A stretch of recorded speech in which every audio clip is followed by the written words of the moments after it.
Picture this. It's September 2025. President Trump is standing at his New Jersey golf club, sending shockwaves through NATO with a blunt ultimatum. His message is simple but explosive. The U.S. will only agree to new sanctions on Russia if NATO countries first stop buying Russian oil. Today, he said the U.S. will agree to additional sanctions on Moscow, but only when our NATO allies stop buying Russian oil. This statement has reignited one of the most complicated debates in global politics: energy, economics, and war. On one hand, Trump is pressuring Europe to cut off what remains of its energy ties with Moscow.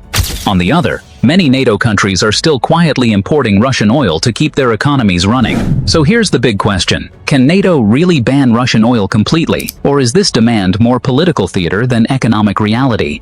In this video, we'll break it all down. We'll look at how dependent NATO countries still are on Russian energy, why Trump is making this demand now, and what the political and economic consequences could be if NATO actually tried to go through with it. Chapter 1. NATO's dependence on Russian oil. Let's start with the numbers. According to Eurostat, before Russia's invasion of Ukraine in 2022, the European Union imported nearly 30% of its crude oil from Russia. That meant roughly 2.2 million barrels every single day were coming from Moscow into Europe. Fast forward to 2025, and yes, those numbers have dropped. The EU imposed partial bans, sanctions, and price caps. According to Reuters, Russian oil imports into the EU are down more than 90% compared to pre-war levels. But here's the catch. Not every NATO member followed the same path. Countries like Hungary, Slovakia, and the Czech Republic still rely on Russian crude, largely through the Druzhba pipeline, a Soviet-era lifeline that has kept their refineries running for decades.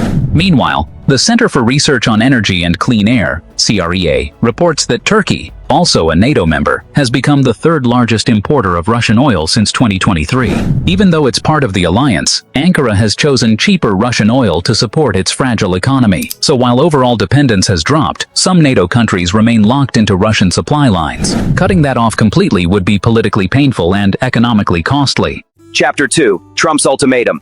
Now let's look at what Trump is actually saying. In a letter to NATO countries, Trump argued that the alliance cannot punish Russia effectively while still funding its oil industry. He's not wrong. Oil and gas sales remain the backbone of Moscow's war economy.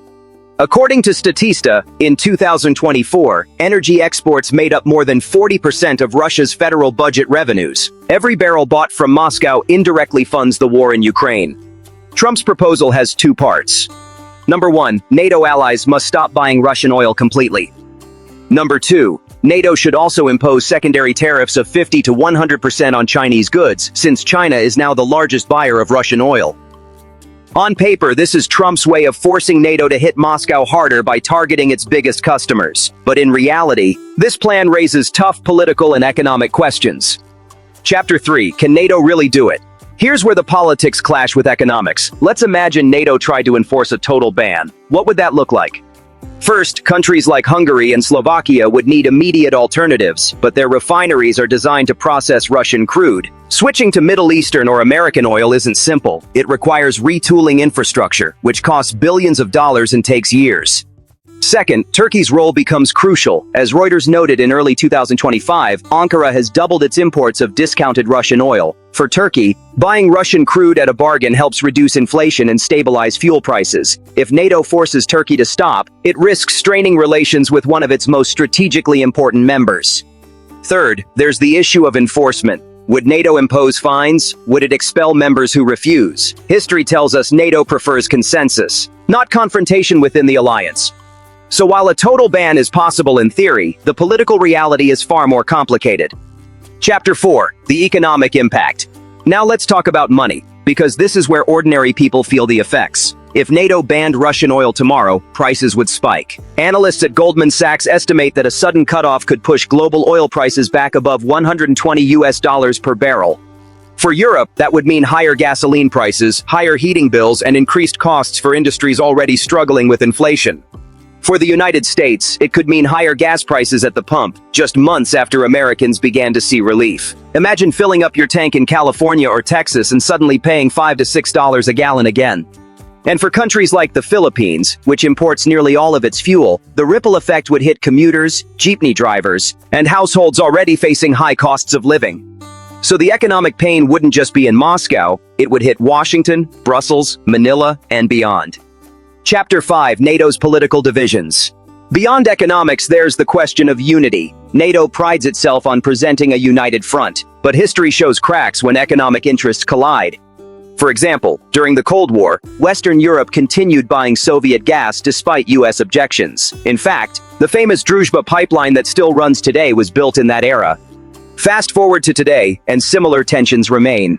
Hungary's Prime Minister Viktor Orbán has openly resisted EU sanctions on Russia, arguing they hurt Europe more than Moscow. Turkey, meanwhile, plays a balancing act, buying Russian oil while selling drones to Ukraine.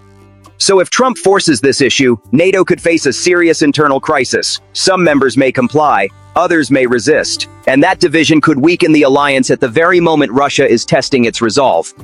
Chapter 6: Alternatives to Russian oil. Is there a way out? Yes, but it's not easy. Some NATO countries have already turned to alternatives. According to Eurostat, imports from the US, Norway, and the Middle East have risen sharply since 2022. Europe is also investing heavily in renewable energy, LNG terminals, and green technologies. But transition takes time. Building LNG terminals, wind farms, and new refineries can't be done overnight. That's why even in 2025, some NATO economies remain hooked on Russian oil.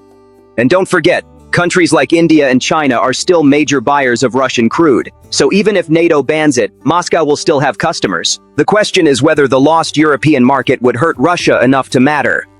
Chapter 7: Scenarios if NATO tried a total ban. Let's play out two scenarios. Scenario 1: NATO agrees to Trump's ultimatum. Russian revenues collapse by tens of billions of dollars. Moscow scrambles to sell even more oil to China and India, but at a discount. Europe and the US face short-term pain, higher prices, possible fuel shortages, but NATO proves its unity. Scenario 2: NATO rejects Trump's demand. Russia continues selling oil to NATO countries like Hungary and Turkey. Trump grows frustrated and may reduce US support for Ukraine.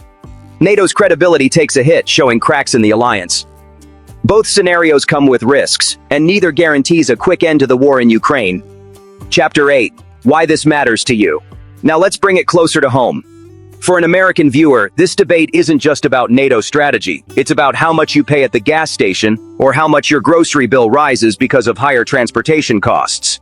For a Filipino commuter, this could mean another hike in jeepney fares, or higher electricity bills if oil prices rise. And for Europeans, it could mean a long, expensive winter, with heating costs becoming a political issue across the continent. So when Trump issues an ultimatum to NATO, it's not just a story for politicians in Brussels or generals in Washington. It's a story that touches ordinary families from Memphis to Manila, from Berlin to Budapest. So can NATO really ban Russian oil? The short answer is, not completely. At least not right now. The dependence has been reduced but not eliminated. The politics are messy, the economics are painful, and the unity of the alliance is fragile.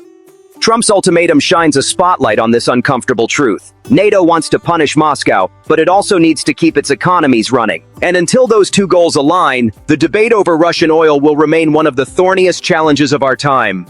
So, what do you think? Should NATO take the hit and ban Russian oil completely, even if it means higher prices at home? Or should economic stability come first? Let me know in the comments, because this debate is far from over.